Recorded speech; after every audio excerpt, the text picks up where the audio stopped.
Okay, good morning. Welcome to Math practice number 127. Math practice number 127. Today in our Beast Academy problem book, they were talking about perimeter and area, right? Yeah. And so we looked at the shape, so I thought it would be fun to go through one of their examples with Duplo blocks just to see them a little bit better. And I don't have quite enough room on our little board here, so I'm going to erase Math Practice 127, perimeter and area, and move this shape up here. So the first thing we're going to do is calculate the perimeter of these three shapes.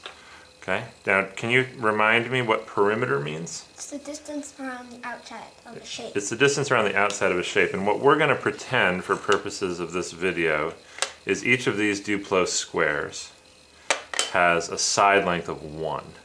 Okay, does that make sense? Yeah. So how far is it around one of the squares, for example?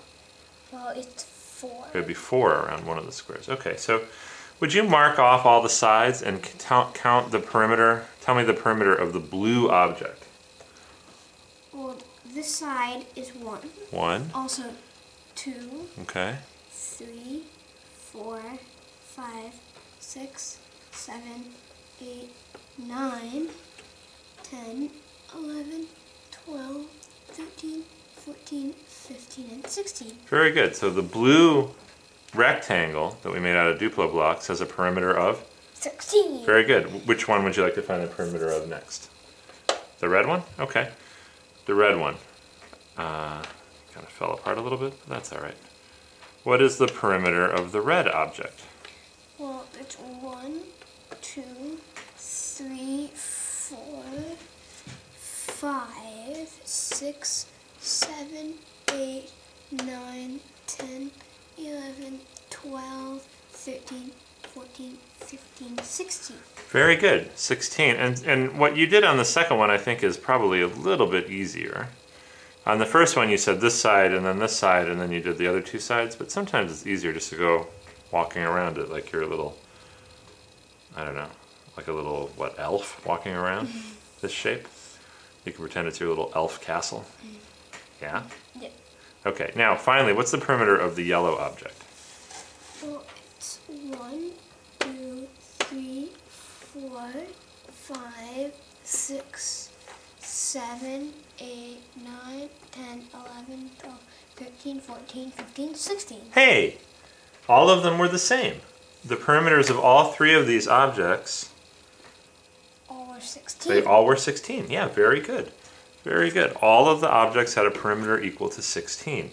Now, what about the area? Do you remember what area means? It's the number of squares on the inside of a shape. Yeah, it's the number of the simple way to think about area is the number of these squares. And luckily, all of our objects are made out of these squares. So let's count them. How many squares are in the blue object? 2, 4, 6, 7. Okay, so the blue object has a perimeter of 16 and an area of 7. Which object do you want to do next? Red. Okay. So it's 2, 4, 6, 8, 9. The red object has a perimeter of 16 and an area of 9. Okay, great. And what's next?